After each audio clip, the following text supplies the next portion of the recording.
I'm Dan Pablocki. You are listening to Our First Fears, a podcast about gateway horror, past and present, with artists working in the genre today. What do you think of when you think about Oz? Dorothy and the Tornado? The most famous I Wish song in any American musical feature film? The Scarecrow, Tin Man, and Cowardly Lion? Toto? The Emerald City? Maybe even Cynthia Erivo and Ariana Grande and Defying Gravity? That's all great. Good fun. But if you grew up in the 1980s or 90s, like I did, maybe you have different memories of Oz. Even though generations of kids were scarred by the Wicked Witch of the West and the Flying Monkeys, my generation learned to fear the Wheelers, the Deadly Desert, Princess Mombi, and the Gnome King. I'm talking about the 1985 film Return to Oz, which was produced by Disney and has since become a kind of accidental cult classic of gateway horror for children. It scared the crud out of me when I was 8 years old, which is why I loved it then and why I love it still. My guest today, Mar Romasco-Moore, also loves Return to Oz in all of its gonzo glory. They wanted to talk about the impact this film had on them growing up and how it influenced their latest novel for young adults, Deadstream. Mar Romasco-Moore is also the author of the novels I Am the Ghost in Your House, Krazyland, Some Kind of Animal, and Ghostographs, an album. A friendly reminder, if you like what I'm doing here on Our First Fears, I kindly ask that you subscribe to the show on the platform where you get your podcasts. For now, turn down the lights, turn up the volume, and get ready to explore Our First Fears. Hey there, Mar. Thanks for joining me on Our First Fears. Glad to be here. Where are you joining me from? I am in Columbus, Ohio, in my old house that is from about 1910, I think. Not haunted as far as I can tell, unfortunately. Ooh. I have a lot of friends in Columbus, Ohio. I should have realized that when I read in your bio that you're a teacher at Columbus where College do of you Art teach? and Design currently. That's amazing. Good for you. So thank you for joining me today. I usually start off with two questions. The first one being, could you tell us about yourself, your work, and your relationship to the horror genre? All right, yeah. So I'm the author of a couple of books. Most recently is a young adult horror novel called Deadstream. But prior to that, I have two young adult books, neither of which are strictly horror. The one is called I Am the Ghost in Your House. So there's definitely some weirdness there. That's actually about a girl who is invisible. She and her mother live in rich people's houses, sort of like ghosts. My very first book was a small press book called Ghostographs. So there's a lot of a theme coming out. That was a collection of flash fiction paired with vintage photographs I'd collected over the years. And then I have one book for middle graders called Krazyland that is, it's got giant spiders, it's got falling through a ball pit into a sort of strange upside down world. So again, not horror exactly, but a little creepy. And I will say, I think I sort of came to horror perhaps a little backwards. I was not a huge horror fan as a kid. I did not gravitate to the spooky things. I avoided the spooky things at all costs. Didn't want to watch horror movies, did not read Goosebumps. Although I will say I did obsessively read all of the books in the nonfiction section of my local library about ghosts. I needed to know about them, but I was afraid of horror for a long time because I was afraid of everything. I'm a big chicken. I still am. And, I mean, perhaps I shouldn't say big chicken. There'll be chickens in our conversation later. Very Yes. brave chickens. But I am a very anxious person, and I was a very anxious kid. I was really scared of everything, and I felt like I didn't need any help coming up with more things to be scared about. But as I've gotten older, horror, reading it and writing it has become kind of an outlet for that anxiety and has weirdly become helpful. being an anxious kid as well, I also gravitated towards ghosts. Some of that nonfiction stuff I'd find in the library, those were the most interesting ones to me, where maybe there was a photograph that I can't even remember where specifically they were, but I wanted to see those pictures. I wanted to see what the explanation behind it was. Were they faked? Were they real? All that stuff. So I was desperate to see a ghost too, except like all day at school I'd be like, ooh, I hope there's a ghost in this bathroom. I hope there's a ghost on the playground. I came up with a ghost for the playground, actually. Convinced a lot of other kids that there was a ghost haunting this one tree. We had like a whole ritual that I came up with. I want to hear about this. Oh, okay, yeah. It was this tree. It had 9 trunks that were arranged in kind of a circle, so you could actually step inside them and you'd be inside the tree. Like, it started as one and then it branched out, so you could get inside there. One of the trunks was hollow. There was a space inside. One of the trunks had a nail in it. So me and then eventually various other friends that I convinced of this story that I made up would bring out our little packets of baby carrots or raisins, the things from lunch we didn't like as much, and pour them into the hollow as an offering to the spirit or to perhaps an opportunistic squirrel. And then you would put your finger, I would put my finger on the nail and close your eyes, and that was how you could commune with the ghost who was trapped in the tree.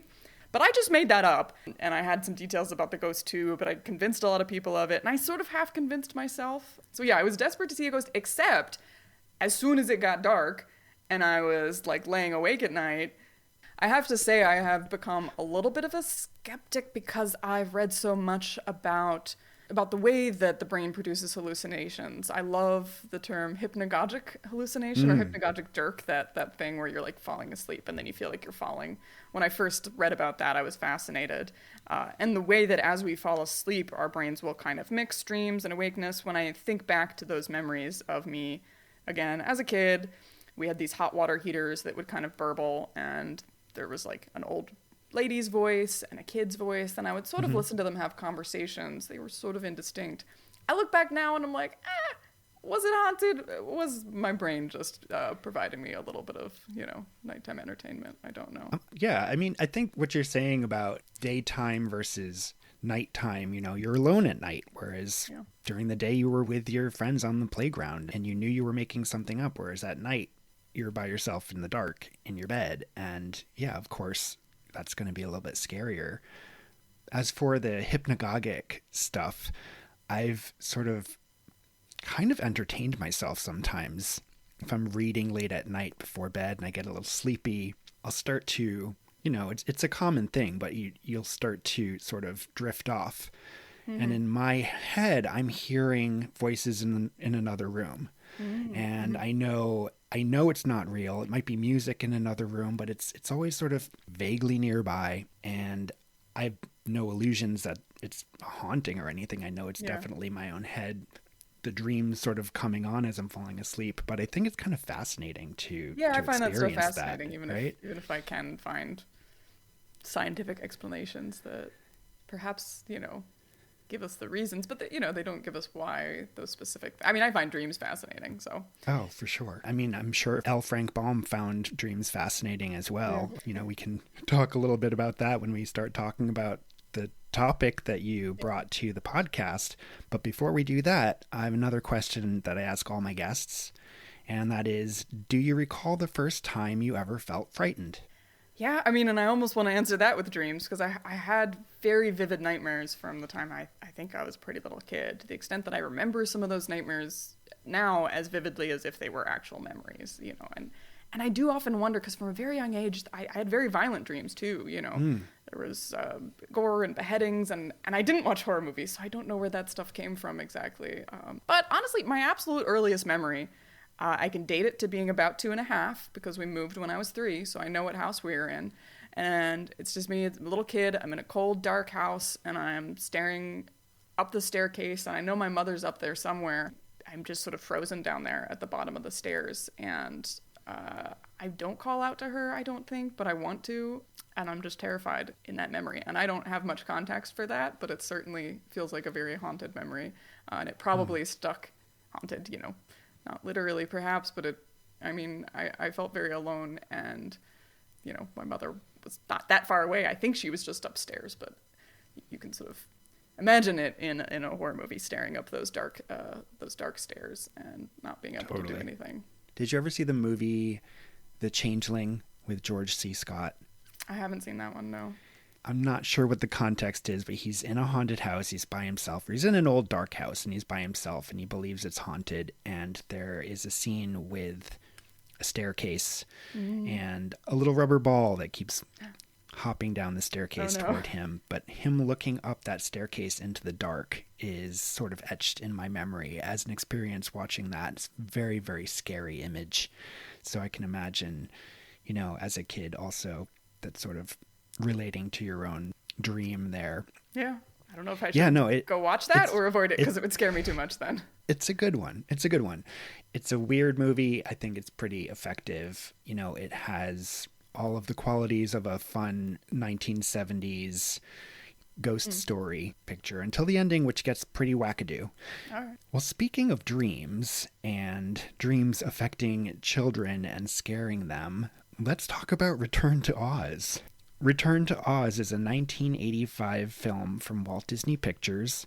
It was directed by Walter Murch, written by Walter Murch and Gil Dennis, based on 2 books by L. Frank Baum, The Marvelous Land of Oz and Ozma of Oz, starring Fairuza Balk as Dorothy, Piper Laurie as Aunt Em, Matt Clark as Uncle Henry, Nicol Williamson as Dr. Whirly / Gnome King, Jean Marsh as Nurse Wilson / Princess Mombi, Emma Ridley as Ozma, Pons Mar as the lead wheeler, and Tansy as Toto. And then there's more cast who, you know, worked the puppets, like Jack Pumpkinhead, the Gump, Scarecrow, Tin Man, and Cowardly Lion, and a lot of other familiar characters we know from the famous musical, MGM musical version. Now, Mar, can you tell the listeners what the plot of this movie is? Yeah, so it acts a bit as a sequel to the movie that we're most familiar with, or the first Oz book. Dorothy has returned. She has these memories of Oz, but she keeps being told by her family that it was all in her imagination. It is treated as something she made up and as a problem. And so very early on, she is taken basically to a psych ward and threatened with electroshock therapy that will erase all of her memories. And there's a very creepy doctor, creepy psych ward, creepy machine that is going to administer said electroshock therapy. And that, you know, I mean, that's really how this children's movie opens. But she escapes that. There's a huge storm. She nearly drowns. So continuing to be bright and cheery. And after nearly drowning, she wakes up and she is back in Oz. The Oz that she knew from her previous adventure, and that many viewers, like me, I had seen the more famous musical first. But this time, everything is wrong. She's walking around and everything is sort of in ruins. The yellow brick road, when she finds it, is sort of all crumbled and fallen apart. It's just sort of faded and decayed. When she finds her way to the Emerald City, it's completely empty at first. There's all these statues, these stone statues, which we will eventually realize are actually all the citizens who have been turned to stone, who are just completely frozen as these human statues. In that city, she is pursued at a certain point by these sort of wheeled, laughing hyena creature. I mean, they're dudes, but they have wheels for hands and feet, and they cackle, and they wheel around. They're the wheelers. They are sort of semi-controlled by Princess Mombi, who was probably my favorite character, despite being terrifying. She is a princess who has an amazing outfit, I have to say. There's like all these like sort of knife-like spikes, very camp, coming out of this robe / dress that she wears. She invites Dorothy in to hang out with her at her palace, but then traps her in because it turns out she is the one who turned everyone to... she didn't turn everyone to stone, but she capitalized on everyone being turned to stone by this other character, the Gnome King, and she went around and cut off all the heads of pretty young ladies so that she could wear them. And so that's a huge part of this movie is Dorothy is trying to escape and ends up sort of waking up Princess Mombi, who sits up without a head and then is chasing Dorothy around without a head. There is this amazing, I loved this part as a kid, despite, again, it being terrifying. There's this hallway of heads, these glass cabinets, and each cabinet has sort of the severed sleeping head of a lady in it that Princess Mombi can pick and choose, like picking her outfit, which head to put on. And there's a great scene where the heads all wake up and start screaming. I love that part.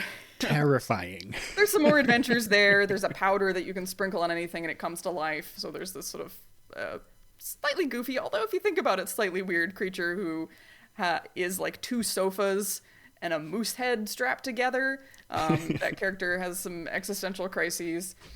They go on some adventures. They meet the sort of the Gnome King, who's the one that did turn everyone to stone. And there's some great animation there where there's these sort of faces and hands that melt in and out of the stone. Years later, I would watch Labyrinth, and some of the animation there, I think, is reminiscent with these sort of spirits of the stone.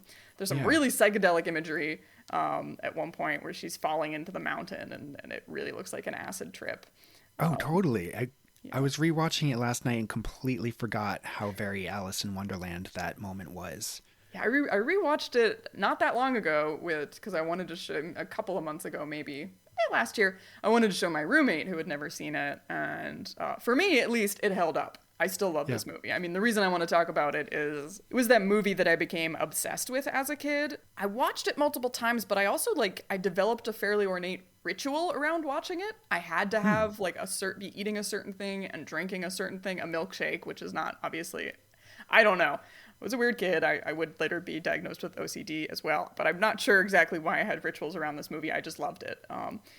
Anyway, Gnome King. I think my actual favorite scene is where Dorothy is in this room of all of these sort of strange, beautiful treasures. It feels like a flea market or an antique store, which was another thing I loved as a kid. That's why I eventually started collecting old photographs of probably dead people that I didn't know. And that's one thing I would do as a kid. I would just flip through those in my bedroom. I had little boxes of vintage photographs I'd found. And wow. They were like my friends. And I love that. Come up with stories about them. Yeah, but she's in this room full of treasures, but some of the treasures are actually people, her friends, who have been transformed, and there's a very tense bit where she has to sort of pick the right ones, or else she and everyone else will be trapped as objects forever. To keep it short, eventually she and everyone else prevails. They destroy the Gnome King in a fairly gnarly scene where everything's melting and stones are falling and he's screaming, and there's some, weird imagery there.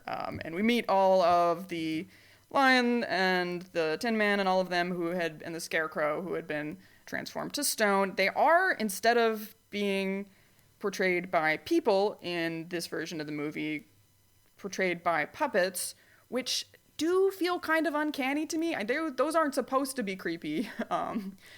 But this time around, the Scarecrow, for some reason, really creeped me out. Yeah, I agree. And Princess Ozma had been also trapped in a mirror during this time, and she'd been appearing sort of as a ghostly mirror presence as far back as the beginning of the movie. She's released from the mirror. Everybody's happy. Happy ending. It's not a creepy and terrifying movie all the way through. It's got a nice ending, but there is a lot of gnarly imagery in there. It gets weird and dark. Yeah. I want to ask you, I mean, you sort of talked a little bit about your relationship with the film, but what was your experience discovering this film? I mean, I don't know how I ended up watching it the first time. I do remember it feeling very uncanny because I had seen the musical first. I had also read a lot of the books, so in that, it was recognizable because it's adapting some of the later books. It's changing some things, for sure, and pushing together characters. But there was right away this strange uncanniness because the Dorothy played by Fairuza Balk, who I think does a great job, and she's a lot closer to the ages of Dorothy in the books, but she looks younger, and is younger, of course, than Judy Garland. I don't know, and so it's this weird, it's a sequel, but everybody's younger. Everything already seems kind of off and strange, even before things actually get off and strange. So there was this defamiliarization of it that I do think I was actually sort of drawn to. I remember being like annoyed in the first like 5 or 10 minutes. I'm like, she's younger. Everything looks different. No one's singing, which, you know, could have led to me not liking it. But instead, that familiarization or derealization perhaps drew me to it. I don't know. That was a constant theme of my dreams, certainly. Mm-hmm. I do not want to bore listeners by going on too much about my dreams, but frequent dream theme is, you know, you're in your house, everything seems normal, your mother turns around, there's something slightly off. Like, that was a constant sort of dream where you know, everything seemed kind of normal, but then one of my parents would say or do something wrong, and then the next thing I know, they're killing someone. Things being slightly off. I don't know. I don't know if that's what drew me to it or what, but I do know that it really imprinted in my brain more strongly than a lot of other kids' movies that I had seen. And oh, for sure. Yeah. Did you watch it on, like, VHS, DVD? Oh, yeah, definitely. I would definitely have been VHS. I remember seeing this in the theater. Oh my gosh! Wow, yeah, I didn't have that experience. That's cool. Yeah, it was 1985, so I was 8 years old. I remember it being weird and creepy, but also I liked that. I liked kind of creepy stuff as a kid, and I only sort of came to discover how kind of messed up the movie is as an adult. Yeah. Looking back, rewatching it. The idea of Dorothy going in for electroshock therapy as a child, brought there by Auntie M. Yeah, and everyone's like, you know, this is be good for you. This is going to help you, you know. Yeah. And as a kid, they're strapping her down to a table like it's clearly scary and bad. But everyone keeps saying, this is fine. This is what you need. This is going to help you. That's a part that not until I was older and watched back, I was like, oh, wow. Yeah, that's... I mean, I knew it scared me when I watched it as a kid, but the exact implications of why. Yeah, I was probably around 7 when I first watched it, I want to say. I don't know if my mother knew that it was going to be that scary before she put it on. I don't think any of our parents knew. Yeah. I think I kind of wanted documentary or some kind of revelation about what was going through the minds of the Disney executives as they were okaying and greenlighting this, because I feel like this was made in a time when a lot of the Disney movies were very, very dark and scary. I think around the same time, they also made Something Wicked This Way Comes, based on the Ray Bradbury novel. The Black Cauldron was also at this time. Very scary imagery. I'm not really sure what the book that's based on. Oh, yeah, the Friday Chronicle. I don't mean to sound judgy towards Disney, because I think I've written a bunch of very scary books for kids myself. I think that it's an important sort of rite of passage for kids who are interested and kids who can handle it to experience these kinds of stories. But like, this one is so dark. You know, I realized I didn't actually mention the thing in that movie that scared me the most. And I will say, like, I'm glad they made such a dark movie and that I was able to watch it. It was something that I ended up loving, and despite it being scary, you know, I was able to watch it, and maybe there's some sort of power or catharsis in that. But there was one thing, and I didn't even mention it, that scared me the most and would be something that would recur as I was trying to lay awake at night and spook me, which is there is a desert, the Deadly Desert, where if you touch it, even a little bit, like, you know, if your toe even touches it, if your finger even touches it, you will turn to sand. I mean, there's a lot of people turning into things, I guess, but like, you will turn to sand, and early on she's trying to avoid touching it. Dorothy is, so as not to die. But then later, there is a shot where one of the wheelers, these sort of strange, wheeled dudes, are chasing Dorothy, and one of them can't stop its momentum and skids into the desert, and then you get a shot of him turning into sand, and then you see, like, sort of, I'm sure somebody did, like, a really great cast of the actor's head in sand, and then the sand starts to fall apart. Oh, that scared me so much. Honestly, it still kind of scares me. I don't know if I'm describing it well enough, but the idea of the body being transformed and then cracking, breaking apart into sand. Terrifying. Totally. I don't know if that's in the books. If it is, like, it's probably not as graphic or shocking as what they portrayed on the screen. I will say there was a thing about books, which is that you really can, I mean, I was talking about this recently, because my mother was fairly strict about what I watched when I was a kid. sometimes to protect me, I guess. Like, she forbid me from watching X-Files, despite how much I loved Aliens, when I was little, which I was mad about. Later, when I was 13 or 14, I watched it, and I'm like, yeah, this would have given me nightmares. But I was allowed to read anything I wanted. Well, okay, I was allowed to read anything I wanted except Stephen King. That was the one and only thing she told me that I could not read. Which you would think a kid would be then, like, well, I must go read the one thing I've been forbidden. But I actually did follow that rule. She told me not to read that because she had read Stephen King, and it scared her too much, and it just, or not scared, but disturbed, deeply disturbed, and had some animal deaths. And I was like, all right, I will avoid that. Forget where I was going with this. Something about, like, when it's on the page, you can control it a little more, I think. How much of that imagery gets inside your head or not, which is why I do sometimes watch horror movies now. There are some horror movies I love. There's some movies in the last couple of years that I think are fantastic. But if I'm going to go see a horror movie, I pretty much always have to go read some spoilers first. I got to prepare myself. I have to know when to close my eyes because those images just come at you. And I read a lot more horror novels because I do feel like I can always stop and close it if I need to. And that's one of the things I think for kids especially, reading a horror book or a scary book can be super empowering because, you are in control. You can stop and put it down if you need to. And you can also decide, I say this, you can decide how much the imagery gets in your head. That's not always quite true because I feel like I have such a vivid imagination that if someone even mentions something, my brain is immediately picturing it. But I do think it can be, just a little bit easier to control your experience in a book. But you were trying to ask what changed from the books. I do think that the mention of the deadly desert is in there, but of course, I don't think there was a vivid description of somebody cracking into sand. I could be wrong. I haven't gone back and read the books in a longer time. I do know that one of the two books that it was inspired by, and some of the stuff with, like, the Powder of Life and Princess Mombi, although it was slightly different which character does come from this book, it was my favorite Oz book, is what I'm trying to lead to. And that book was more focused on Ozma, who early on in the book, or early on in the story, actually at the beginning of the book, I don't think we even know this. At the beginning of the book, we're actually just introduced to a boy named Kip, if I remember correctly, who we later find out was Ozma. Ozma was transformed via a witch into the boy Kip, and then later realizes, oh hey, I'm actually Princess Ozma, and gets transformed back into herself. I really loved that as a kid. I thought that was fascinating. Much later, turns out I am genderqueer. Got some some issues of my own there, and that might have been why that resonated. I mean, I had no idea. That's back amazing. Then. How amazing that there's that you're able to recognize, at least later on, part of yourself in that character. That's super cool, I think. And I don't think I'm the only person who read that Oz book and then many years later was like, huh. Yeah, I bet. And if it resonated a little bit, which that's sort of part of why, so my absolute love of Return to Oz, and then my sort of, I guess, love of and, sort of connection to that particular Oz story is why I actually have a character in the book that's coming out named Ozma.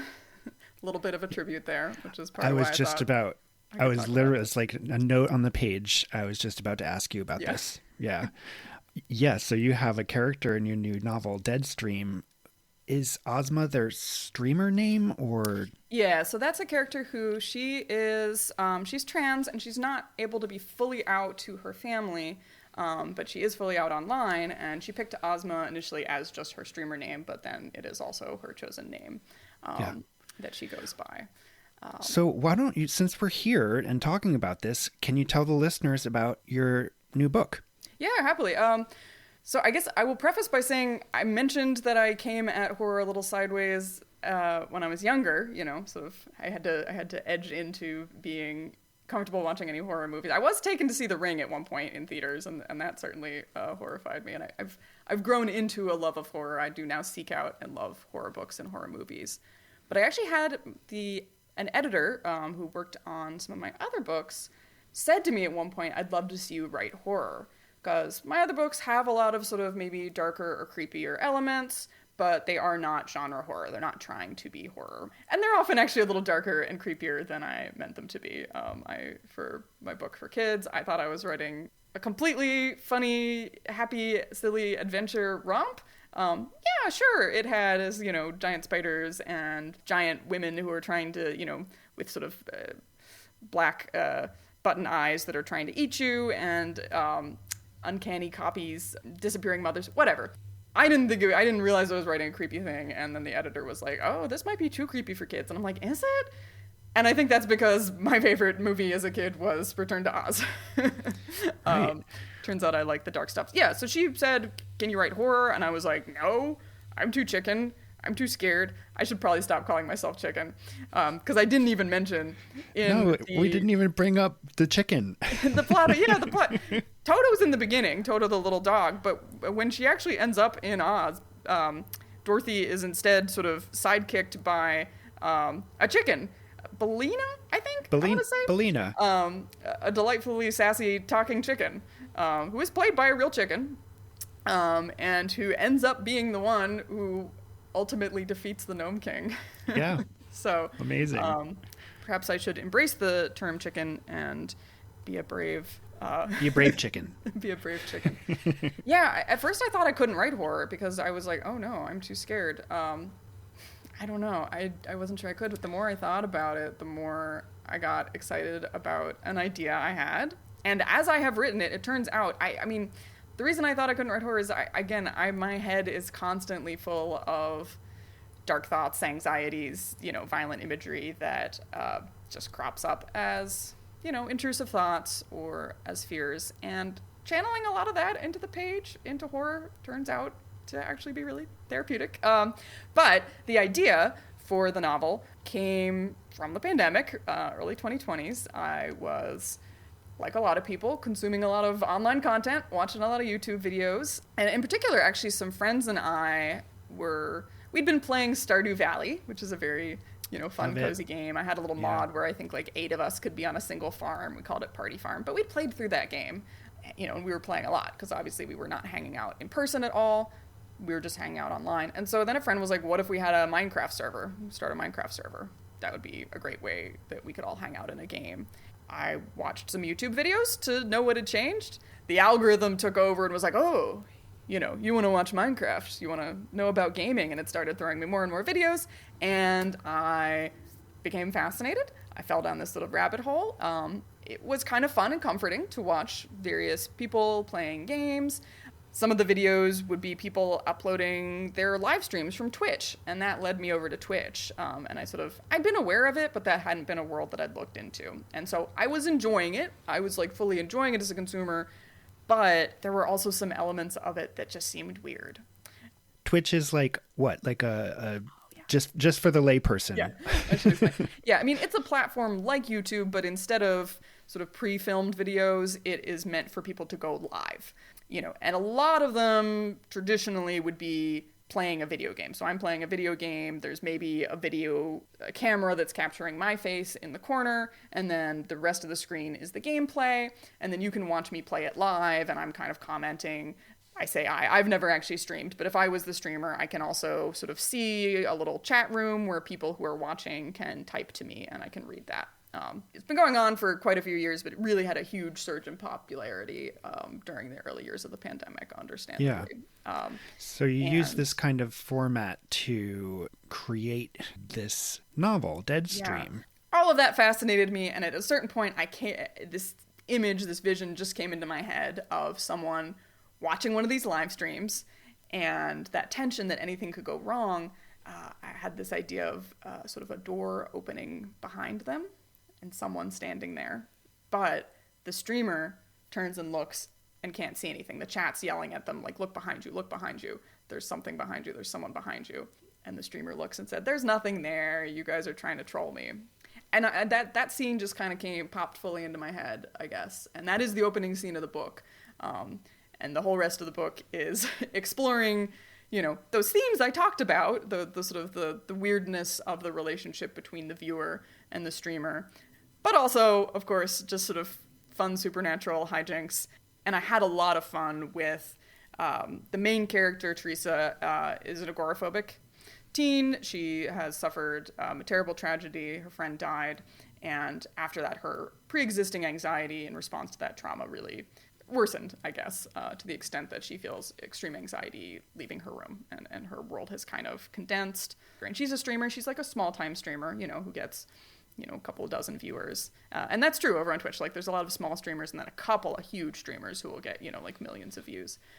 And she ends up watching one of these bigger streamers, and that scene that I talked about happens, and things escalate from there. I thought this book was spectacular, Mar. Oh, thank you. It really, like, what you were juggling here, story-wise, format-wise, I don't think I've read anything quite like it before. And it was entirely creepy, very, very intense, claustrophobic, but also fun. Yeah. And extremely emotionally moving. Yeah. I really applaud you. This book is great. Oh, thank you so much. So anybody's listening, I'm like, for real, this is a young adult novel that anybody could read. Maybe not little kids. Yeah, but, my mother was asking about, getting a copy for some cousins or whatever, and I was like, I'd say like maybe 15 and up. Of course it depends on the kid, but since it's brushing up against some of the real life gnarly issues of the internet. There were quite but a I did few. have a lot of fun writing. I mean, there were times where I actually scared myself. There was at least one time, because I tend to harken back to that sort of laying awake at night thinking about ghosts. I do often write whatever project I'm working on in my head as I'm trying to lay awake at night, trying to fall asleep. Mm-hmm. I'm not very good at falling asleep, lifelong insomniac. And once I was like laying there working through a scene, and I scared myself. I freaked myself out too much to sleep. But yeah, I also had a lot of fun with the formatting. I mean, I love immersing myself, researching, deep diving. And so all of those hours, I had watched some Twitch and some YouTube just for fun, but then I started to watch content that I normally wouldn't have sought out, to really try to immerse myself and capture, it's not a 100%, you can't just transcribe a live stream exactly how it is, but I really tried to capture the flavor of it, the feel of it. There's sections of it that are live stream transcripts. There's section that looks sort of like a Reddit thread. There's some bits that are like YouTube comment sections. I kind of mixed in this hybrid formatting that was a lot of fun to write, and I hope also fun to read. Yeah, it's wild what you're able to do and what the book designers were able to do for... Oh, they did such a great job. It is incredible. There are so many different subtle font changes, and the way that you are changing voice from one scene to another, to then we're looking at a chat log, and then we're looking at somebody's phone, and we're seeing all of these different design elements. I thought it was super cool, very appealing. You're going to want to pick this book up. I was trying to go for a vibe of sort of like reading a good creepypasta online late at night, because I've enjoyed a lot of those. There's some fun ones out there, and they often are sort of presented as like found objects, found forum posts or diary entries, and that was definitely a feeling I wanted to capture in the book. Yeah, you did the creepypasta thing justice. There's a quote I wanted to read from the book. You're talking about your main character, Teresa, and I'm just going to read this one little section if you don't mind. Mm-hmm. Teresa misses that childhood certainty when it seemed like her parents could fix any problem. There's no one to turn to anymore, no one to protect her. She's got to fix this herself. This makes me think of Dorothy, in a way. Yeah. It leads to my next question. How much of Oz sort of bled out into Deadstream, do you think? Yeah, no, yeah, you're right. Yeah, because it is like people don't even believe her, Dorothy, about the problems that she's experiencing, which I think is a common childhood experience. People not really believing the issues that you're dealing with, and a common thing that happens in horror novels.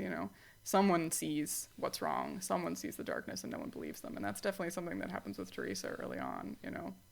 Seeing like, oh no, something's real here, because a lot of people early on in the book think that the horror elements are fake. You can't trust a lot of things on the internet. There are people pretending, obviously trying to make something that looks controversial for content. But Teresa is the one that's like, oh, I think something is really, really wrong. Something's dangerous, but a lot of people do not believe. Yeah. So yeah, I mean, probably more than I even realized. I mean, obviously there was like a direct connection where I was like, I'm going to imagine that the character of Ozma also, you know, read that book, maybe watched that movie when she was younger, and that's sort of how she picked her name, and that became important to her identity. So there's that direct correlation there, and I even use a little bit the sort of the two characters. They draw like a parallel between sort of Dorothy saving Ozma, which is what happens in that movie, and Teresa trying to save Ozma at one point when Ozma also becomes embroiled in the supernatural happenings. So yeah, I think a lot. Yeah, I think so a lot. too. More than I really realized too, perhaps. Yeah. The idea of doorways looms large in Deadstream. Would you say, maybe if you thought about it for a second, like, would you say this connects to the portal fantasy elements of Oz in any way? Oh, undoubtedly. Sort of like, I don't need to think about that. I've been obsessed with opening portal doors. Fantasies. Yeah. Fascinated with them such a young age. I, loved them. Alice in Wonderland, Narnia, all of that. Krazyland is a portal fantasy, essentially. The one book I read where somebody, and that comes from a game I played as a kid. There was this sort of weird, big, kind of Chuck E. Cheese type place called Go Bonkers with a Z that I went to as a kid, that I would crawl through the tunnels and then imagine that I was going to pop out in another world. I always wanted to open it. I was always hoping that I would open a door and end up somewhere different. Honestly. Yeah, and the characters in Deadstream, though, who are opening the doors, who dare to open the door, from the chat somebody is saying, look behind you, and then somebody else is telling them on the chat, open the door, and the people who open the door end up in some big trouble. What I see sort of is the idea of trauma opening a portal to a new, somewhat scary world, both for Dorothy and for your protagonist, Teresa. For Dorothy, it's the trauma of the tornado. It's the trauma of being washed away in that river. Both of those incidents send her to Oz. Yeah. And for Teresa, it's a car accident that sort of opens a portal, opens a door for her into a new sort of scary world where she kind of walls herself in. I guess, talking about trauma, we see that Disney actually goes there where the writers write in the script where she goes to go get shock treatment to quiet down her mind and erase her memories. Do you have any thoughts about Disney putting this into a continuation of a beloved tale? Like, are they trying to dismantle the idea of a happy ever after? Huh. I mean, I wouldn't give any credit to Disney. Yeah, no, I mean, but maybe the writers. filmmakers. Yeah, let's reframe it that way. Yeah, gosh, I have to say, as you were asking this question, it was really kind of making me think about portal fantasies in a way I maybe hadn't before. Because, I always say, I was always imagining and desperate to, open that door and find that escape. I always wanted that. And yet, probably the closest I've got to feeling like a portal fantasy is there have been a couple of times in my life where my mental health, my anxiety has reached this kind of breaking point where it feels like I've fallen out of the world. I'm still here, obviously, but something inside my brain has broken to the extent that I no longer feel like I'm in the same reality as the other people around me. It really does feel like that. I've written that down before, during some, I guess, breakdowns, that it feels like I've fallen out of the world. I've fallen through the world into this sort of, this other place that I'm walking around, but I can't interact in the same way that everyone else is. I am, and they can't see it. No one else can see it. So I don't know. I would like to, meet those filmmakers, meet the people who worked on that movie, and be like, are you okay? Are there some things that you need to work through from your childhood? I don't know whether it's, I don't know. That's a really interesting thought. That's all I can say. I guess, how do you feel about the idea of a happy ending? In the Oz movies that we have, it's usually, Dorothy comes home, she figures things out, she's reunited with her family, all of these things. The idea that these filmmakers could possibly be dismantling that from the first movie, the musical, she comes home, and then we find out her happy ever after is Dorothy has been traumatized. Dorothy cannot sleep anymore. Dorothy is not believed by her family that she made new friends in another world and she can't see them anymore, you know? Is this an important lesson for kids to learn, do you think? And is it the responsibility of pop culture sort of to teach that lesson? Yeah, I mean, when you put it that way, I feel like maybe it's not a good lesson. I'm not sure. Because by the end of the movie, she brings Oz back to a state of peace, and she returns, and she can still see Ozma in mirrors. So she hasn't totally left it behind. At the beginning of the movie, there's this idea that she needs to erase the memory of Oz. And that's the only way that she can live normally and, have an okay life with her family. Whereas by the end, she comes back and it seems like she's, happy with her family, but she still holds on to this little element. She can still communicate with Ozma in the mirror. So she hasn't completely let go of it, but she's perhaps worked through it. I guess I think about that with the way I try to show my character dealing with their trauma, which, make sure that it isn't a simple, and everything was fixed type ending. That it is always a process. I don't know. I mean, I'm certainly not the first one to point out that, like, Narnia, for instance, at least the Lion, Witch, and Wardrobe one, they go off, they have these great adventures, supposedly, and then they come back and they're still kids despite having been adults in this other world, and then they can never go back. And there's something fairly horrific in that, that can feel perhaps like a metaphor for, I don't know, the experience of war, maybe. I've heard someone say that, sort of going away and having this whole other experience and then having to come back to the real world. I feel like you can draw a lot of emotional parallels to all kinds of things, to having gone through a traumatic experience or having gone through grief. I know people who experience loss often feel like, why does the world keep going when I haven't?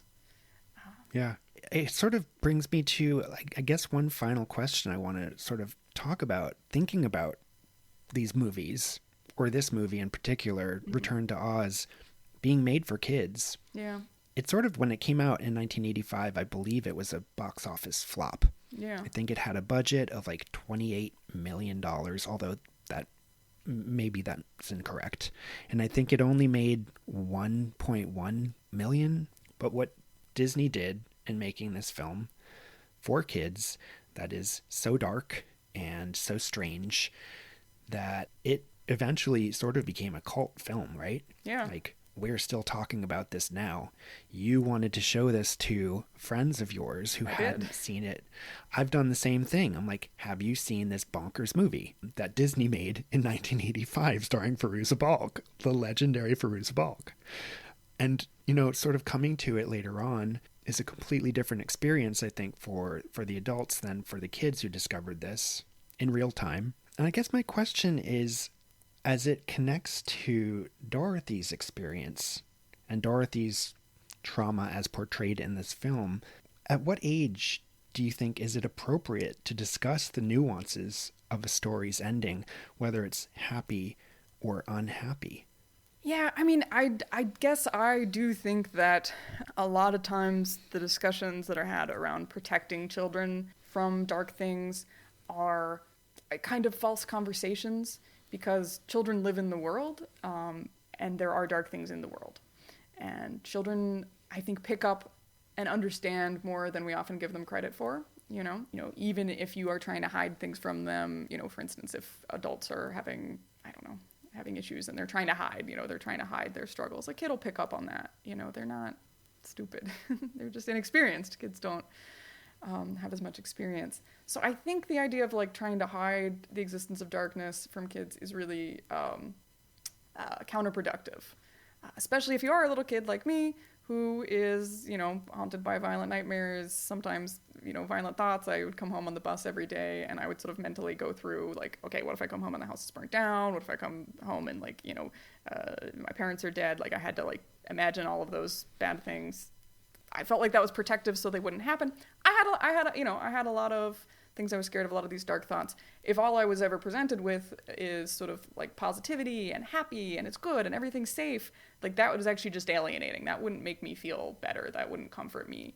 I think maybe part of the reason I connected so much with this darker tale is because, if you are experiencing dark things and fears, to see that darkness reflected back. I feel like I'm using darkness a little bit vaguely here, but to sort of, to see that reflected back at you is more comforting in some ways, makes you feel less alone. Seeing characters experiencing really scary things and then persisting, maybe overcoming them. It's better than having those dark things hidden from you. I wouldn't sit most children down and show them violent horror movies, but I also know a lot of people who said that they watched that stuff when they were kids and, it scared them, but then they could maybe not overcome that fear, but keep going, and it ended up just making them love horror movies for the rest of their life. I think that letting kids be scared, letting kids watch some things like Return to Oz that are a little dark, can actually be really helpful, especially if it's a kid who, like me, was very aware of the darkness out there in the world, catch snippets of the news or, see my parents struggling. Yeah. One last question just popped into my head, which I think maybe could be fun to sort of explore and sort of go out on, is the idea of the queerness of this story. We've already talked about Ozma and her journey that's in the books, but I think part of what makes this movie so much fun for me now as a queer adult and as a little kid who had no idea really what was going on in my head, but I knew I was attracted to certain things about this film. Do you want to talk about the queerness? Oh, yeah. I mean, that's definitely something, though, too. When I watched it on, I'm like, oh my gosh, no wonder I love this. Everything's fabulous. I mean, you already talked about Princess Mombi's costume, which is, it sort of clatters and like glimmers. The sound of it sort of is shocking and kind of scary. You can hear her coming, but also it's just a fabulous dress. Very fabulous. At one point, she's like in a chariot, like pulled by these wheelers who are kind of just dudes. That's pretty fabulous. She's just, but also the Gnome King, like the Gnome King at the end has the slippers, the ruby slippers, and is wearing the ruby slippers with their beautiful red bows on them, and he's showing them off, and he's so proud of them. I think it's an amazing sequence. Yeah, there's a lot of camp there and a lot of sort of perhaps queerness. Yeah, I mean, I know anecdotally, of course, so many queer people that found solace in horror, in sort of all of these tales. And, there's a lot to maybe critique or pick apart in horror in the way that it often shows others as things to be scared of. But I know a lot of people who sort of then have identified with the monsters, perhaps in horror, or the ghosts. Sort of whole goofy online phenomenon of the Babadook becoming a queer icon. The way that sometimes queer people who feel othered, who are othered, perhaps by society, by a society that treats them poorly, will, again, like find, will really relate to or find solace in sometimes these portrayals. No, it's just fun. Clearly parts of this story resonated with you enough that Ozma ended up as a character in Deadstream, and I just think that that's kind of pretty cool. And I can hope that maybe some people who've never heard of the movie will, their curiosity might be piqued, and they'll go watch it and have a weird, spooky camp time. That's my hope. I hope so too, and I hope people do pick up Deadstream, which is coming out. What's the date? April 1st, not an April Fool's joke. It will be not an April out on the Fool's 1st. joke. If you're listening to this, watch Return to Oz, read Deadstream, make it a whole night. You can have a milkshake. Have a milkshake, have a fun queer horror night. And Mar, I want to just say thank you so much for joining me today. Thank you. Thank you for all the great questions. Thanks again to Mar Romasco-Moore. Not only for being so open and for allowing the conversation to go to some deep places, but especially for reminiscing with me about the fun parts of Return to Oz. I'll take any excuse to rewatch it. What about you? Have you seen this one? Did it freak you out, mess you up, or did it turn you into a lifelong fan of the horror genre? Let me know your thoughts at ourfirstfears@gmail.com.